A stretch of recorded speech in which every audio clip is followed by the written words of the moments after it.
بسم اللہ الرحمن الرحیم۔ Welcome to our YouTube channel.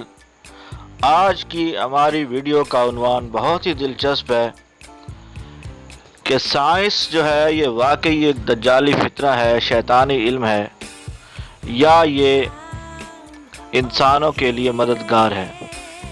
چلیں شروع کرتے ہیں، لیکن شروع کرنے سے پہلے آپ سے گزارش ہے کہ چینل کو لازمی سبسکرائب کر لیجئے تاکہ ہر نئی آنے والی ویڈیو آپ تک بآسانی پہنچ سکے۔ سائنس سازش ہے، کچھ تو ہے جس کی پردہ داری ہے۔ سائنس ایک تجرباتی اور مشاہداتی علم ہے، اور دعویٰ یہ کیا جاتا ہے کہ سائنس میں جتنے بھی نتائج اخذ کیے جاتے ہیں وہ سب کے سب سائنسی طریقہ کار کے مطابق تجربات اور پیمائش سے تصدیق شدہ ہیں۔ لیکن ایک فرد کے نقطہ نظر سے ہمیشہ یہ الجھن رہتی ہے کہ ان تجربات اور پیمائش کے عمل میں اس کی شراکت تو رہی نہیں، تو پھر وہ کیوں مانے کہ سائنسدان جو دعویٰ کرتے ہیں وہ صحیح ہے؟ ظاہر بات ہے کہ سرن لیب میں جو ہگز بوزن کا مشاہدہ کیا گیا تھا، اس تحقیق میں ایک عام فرد کے لیے تو شفافیت نہیں رہی تھی کہ وہ خود اس پیمائش کے پورے عمل کو سمجھے اور تجربہ عمل میں لانے کے دوران اس کا مشاہدہ کرے۔ اسی طرح بلیک ہول کا تصور کا بھی معاملہ، اور اسی طرح نظریہ اضافت اور کوانٹم فزکس کے پورے معاملات ہیں۔ تو پھر یہاں پر ہمیشہ یہ سوال پیدا ہوتا ہے کہ جس چیز کا تجربہ یا پیمائش میں نہیں کر سکا، اس چیز کو کیوں مانوں؟ یہاں پر واقعی میں ایک پریکٹیکل مشکل آن پڑتی ہے۔ سیدھی سی بات یہ ہے کہ کچھ صدیوں میں سائنسی علوم نے اتنی ترقی حاصل کی ہے اور سائنسی نتائج اتنے مخالف بدیہی یا کاؤنٹر انٹیوٹیو واقع ہوئے ہیں کہ ایک عام فرد کے لیے پوری سائنس سمجھنا اور یہ سمجھنا کہ سائنسی تجربے کے ذریعے کس طرح ایک مفروضہ کی تصدیق کی جاتی ہے وہ تقریباً ناممکن ہے۔ اور پھر ان تجربات کو کرنے کے لیے جن آلات اور وسائل کی ضرورت ہے اس تک ایک عام فرد کی رسائی نہیں ہو سکتی ہے۔ تو یہاں پر دو پوائنٹ بنتے ہیں۔ پہلا پوائنٹ یہ ہے کہ ایک عام فرد کے لیے مشکل یا ناممکن ہے کہ وہ ان تجربات تک مکمل رسائی حاصل کر سکے جن سے نتائج اخذ کر کے سائنسی تھیوری کی تصدیق ہو جاتی ہے، اور جتنا ممکن ہو سکا اس کی رسائی دی بھی جائے تو ایک فرد کے لیے مکمل یقین کے ساتھ اس کو سمجھنا مشکل ہوگا جب تک کہ وہ عمومی طور پر سائنسی حلقے پر بھروسہ نہ کرے۔ دوسرا پوائنٹ یہ ہے کہ یہ عملی مشکل یا پریکٹیکل مسئلہ ہے، یعنی اگر ہم یا دنیا کے سائنسی حلقے مل کر اس مسئلے کو حل کرنا چاہیں تو بھی معاملے کی پیچیدگی کی وجہ سے حل نہیں کر پائیں گے۔ یعنی اس شفافیت کا نہ ہونا کسی سازش یا بد نیتی کی وجہ سے نہیں ہے، بلکہ یہ ایک پریکٹیکل مجبوری ہے۔ ایسے میں سوشل میڈیا میں کچھ لوگ یہ افواہیں اڑاتے ہیں کہ سائنس میں کیے جانے والے دعوے فراڈ ہیں، اور وہ اپنی بات کو ثابت کرنے کے لیے مختلف طریقے استعمال کرتے ہیں۔ ان میں کچھ یہ طریقے شامل ہیں: فوٹو شاپ اور ویڈیوز پیش کرتے ہیں، ان میں کچھ ایڈیٹڈ ہوتے ہیں اور کچھ حقیقی ہوتے ہیں، اور اس سے غلط تاثر دینے کی کوشش کرتے ہیں۔ سوڈو سائنس کے ذریعے لوگوں کو کنفیوز کرتے ہیں، یعنی یعنی قسم کے سائنسی دعوے کرتے ہیں، لیکن ان میں سائنسی الفاظ کو کثرت سے استعمال کرتے ہیں جس سے ایک عام فرد کو یہ تاثر مل رہا ہوتا ہے کہ یہ سائنسی باتیں ہو رہی ہیں۔ عوام کی انسیکیورٹی، جذباتی کمزوری، کچھ ناکامیوں کا غلط استعمال کر کے انہیں مصنوعی خوشی اور آسودگی دینے کی کوشش کرتے ہیں۔ ہر فرد کو یہ بات اچھی لگتی ہے کہ اس کی قوم صلاحیت کے اعتبار سے قابل اور اخلاقی اعتبار سے دوسروں سے بہتر ہے۔ چونکہ اس نشے کی عوام میں خوب کھپت ہوتی ہے، اس لیے یہ مال بہت بکتا ہے۔ ایسے میں یہ ایک حقیقی سوال ہے کہ ایک عام فرد سائنس کو کیوں قابل بھروسہ جانے۔ اس کے لیے میں نیچے کچھ نکات پیش کرتا ہوں کہ ایک عام فرد سائنس کو کیوں قابل بھروسہ سمجھے، لیکن ایک بات بالکل واضح ہو کہ ان نکات کا مقصد یہ ثابت کرنا نہیں ہے کہ ہر سائنسی دریافت صحیح ہے، بلکہ صرف یہ ثابت کرنا ہے کہ ان سائنسی دریافتوں کے پیچھے مجموعی طور پر کوئی سازش یا بد نیتی نہیں ہے۔ اگر انفرادی طور پر کسی سائنسدان یا ادارے نے کوئی بد نیتی کی ہوگی تو وہ ان کا ذاتی عمل ہوگا، اور بعد میں سائنسی حلقوں نے ہی اس کمزوری کا انکشاف کیا ہوگا۔ نمبر ایک، سائنسی تحقیق متنوع انسانوں کی مشترکہ کوشش ہے۔ سائنسی تحقیق میں مختلف قومیتوں، مختلف مذہب کے پیروکاروں، مختلف زبانوں والے اور مختلف علاقوں کے لوگ شامل ہیں۔ ایسی کوئی وجہ قابل فہم نہیں ہے کہ یہ تمام لوگ مل کر بہت ساری غلط باتوں پر پوری دنیا کو گمراہ کریں۔ واضح ہو کہ یہ مسئلہ اخلاقیات کا نہیں ہے۔ اگر آپ یہ مانتے ہیں کہ یہ تمام کے تمام لوگ ایک فراڈ پر متفق ہیں تو پھر اس فراڈ کا ایسا کوئی مقصد ہونا چاہیے جس سے ان تمام لوگوں کا مفاد وابستہ ہو۔ ایسا کون سا ممکنہ فراڈ ہو سکتا ہے؟